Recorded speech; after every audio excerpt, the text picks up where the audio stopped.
Halo Mina, semoga kalian selalu dalam keadaan bahagia. Kali ini Anime di TV akan membahas mengenai pertarungan antara geng Toman dan geng Black Dragon, di mana di sini Takemichi berhasil menjadi pemimpin divisi pertama dari geng Toman dan juga berhasil menjadi pemimpin dari geng Black Dragon. Penasaran dengan ceritanya? Silahkan disimak video ini sampai habis ya. Sebelumnya Anime di TV mohon maaf apabila ada salah kata atau informasi. Sebelum Anime di TV bahas lebih lanjut, alangkah baiknya kalian bantu Anime di TV dengan cara subscribe, karena subscribe itu gratis. Dengan subscribe dan menekan tanda lonceng, kamu sudah menghargai dan membantu Anime di TV untuk terus berkarya. Ayo Mina, kita mulai pembahasannya. Seperti yang sudah kita ketahui, MC atau tokoh utama dalam serial Tokyo Revenger adalah Takemichi, di mana Takemichi dapat dengan mudah untuk kembali ke masa lalu hanya dengan bersalaman dengan Naoto. Takemichi merupakan pemuda yang lemah dalam hal pertarungan, sehingga Takemichi sering dihajar dan diremehkan oleh anggota geng Toman maupun anggota geng lain. Tetapi siapa sangka, setelah pertarungan geng Toman melawan geng Valhalla, Takemichi diangkat menjadi pemimpin divisi pertama geng Toman. Tentu saja para anggota lain terkejut. Ya jelas, kemampuan Takemichi bertarung sangat lemah, sehingga membuat anggota lain merasa kurang puas. Tetapi yang membuat Maiki dan Chifuyu merekomendasikan Takemichi sebagai pemimpin divisi pertama, karena Takemichi memiliki tekad yang kuat dan mantan pemimpin divisi pertama yaitu Keisuke Baji mempercayakan geng Toman terhadap Takemichi. Siapa sangka, seorang anak yang lemah berhasil menjadi pemimpin divisi salah satu geng terbesar di Tokyo. Pertarungan antara geng Toman melawan geng Black Dragon disebabkan karena konflik internal keluarga Shiba dan Toman tidak ikut campur dalam masalah ini. Pertarungan ini disebabkan oleh Hakai Shiba atau bisa dibilang dengan wakil kapten divisi kedua Toman yang sudah muak mendapat kekerasan dari kakaknya yaitu Shiba Taiju, atau bisa dibilang dengan pemimpin Black Dragon generasi ke-10. Hakai ingin membunuh Taiju agar ia beserta saudarinya Yusuha bisa lepas dari tindakan kekerasan yang selama ini mereka alami. Tetapi Takemichi yang tahu bahwa di masa depan jika Hakai berhasil membunuh Taiju, maka Toman akan terkena dampaknya. Karena intervensi dari Takemichi, Toman pun jadi ikut ambil dalam konflik keluarga ini meskipun beberapa hari sebelumnya Mitsuya telah membuat perjanjian damai dengan Taiju. Untuk memulai rencananya, Hakai pun memutuskan untuk keluar dari Toman, karena jika ia berhasil membunuh Taiju, maka Hakai akan menggantikan Taiju sebagai pemimpin Black Dragon. Takemichi yang tahu hal ini pun tidak tinggal diam. Ia bersama Shifuyu pun berusaha mencari cara agar Hakai tidak sampai membunuh Taiju. Tetapi keduanya sadar bahwa mereka membutuhkan sebuah bantuan untuk bisa melakukannya. Dan secara mengejutkan, bantuan pun datang dari sosok yang tidak terkira yaitu Kisaki. Kisaki menawari Takemichi bantuan karena Kisaki juga memiliki niat yang sama yaitu menghancurkan Black Dragon. Tetapi tentu saja Kisaki juga memiliki niatan lain yang ia sembunyikan. Hari dinanti pun tiba, 25 Desember 2005, Hakai akan melakukan aksinya di sebuah gereja.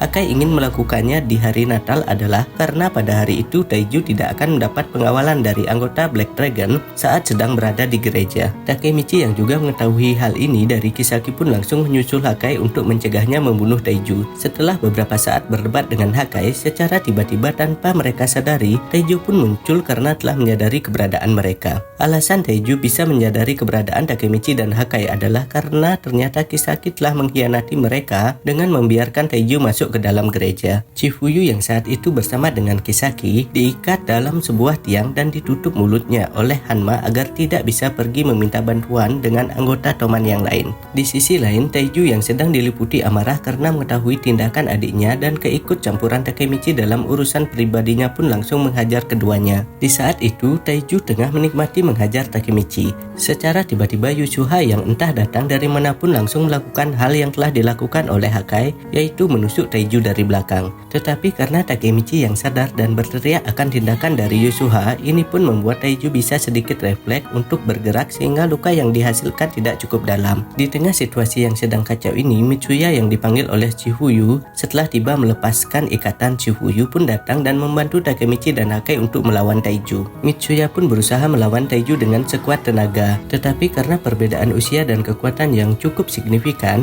Mitsuya pun babak belur karena serangan Taiju. Hal ini juga diperparah dengan Mitsuya yang secara tiba-tiba dipukul dengan keras dari belakang oleh Inu sehingga membuatnya hatinya tergeletak. Melihat hal ini, Takemichi yang saat itu telah babak belur pun berusaha payah untuk melawan Taiju agar bisa mengalahkannya. Hake yang telah melihat kegigihan Takemichi pun akhirnya menyadari bahwa tindakan yang ia ingin membunuh Taiju itu adalah salah. Hake juga mengungkapkan bahwa selama ini bukan ia yang melindungi Yushuha, tetapi Yushuha lah yang melindunginya dengan menerima hukuman yang diberikan oleh Taiju. Maka dari itu, di lini masa utama ternyata bukan Hake yang membunuh Taiju, melainkan Yushuha. Dan Kisaki yang mengetahui kebenaran ini pun dengan mudah memanipulasi Hake agar bertindak sesuai kemauannya. Maiki dan Draken yang sedari awal punya firasat buruk terhadap Mitsuya pun akhirnya memutuskan untuk mendatangi gereja untuk membantu Takemichi dan kawan-kawan melawan Taiju. Berkat kedatangan Maiki, Taiju pun dengan mudah dapat dikalahkan, dan anggota Black Dragon yang sedang berjaga di luar gereja pun telah dikalahkan seluruhnya oleh Draken. Toman pun berhasil menang melawan Black Dragon karena pemimpin Shiba Taiju telah kehilangan semangat bertarung setelah melihat semua pasukannya berserta dirinya telah dikalahkan. Karena Taiju berhasil dikalahkan, Hake pun memutuskan untuk tidak jadi keluar dari Toman dan kembali ke divisinya, yaitu divisi 2 yang dipimpin oleh Mitsuya. Dua orang mantan petinggi Black Dragon yaitu Hajime Kokonoi dan Setsu Inui pun juga bergabung ke dalam Toman dan masuk ke dalam divisi 1 di bawah pimpinan Takemichi. Di pertemuan ini juga, Maiki yang telah diberitahu oleh Shifuyu bahwa Kisaki telah berkhianat pun langsung memecat Kisaki dari Toman. Hanma dan para anggota Mobius serta Valhalla pun juga memutuskan untuk keluar dari Toman setelah pemecatan Kisaki, sehingga menyebabkan Toman kembali hanya beranggotakan 100 orang. Selain itu, Hajime dan Inui berhasil memerintah Black Dragon dengan menjadi pemimpin Black Dragon ke-11. Karena misi Takemichi sudah berhasil dengan menggagalkan pembunuhan terhadap pemimpin Black Dragon ke-10, Takemichi di sini kembali ke masa depan. Tetapi masa depan yang Takemichi lihat sekarang tidak mengalami perubahan dan bahkan menjadi lebih buruk, karena di sini bisa dilihat teman-teman Takemichi dari geng Toman tetap meninggal dan Draken kembali di penjara dan akan dihukum mati karena pembunuhannya. Sedangkan Maiki berubah menjadi seorang yang jahat. Karena tidak ada perubahan di masa depan, Takemichi pun kembali ke masa lalu atas persetujuan dari Naoto sendiri. Takemichi mempunyai rencana dan mengatakan pada Naoto bahwa Takemichi akan menjadi pemimpin Toman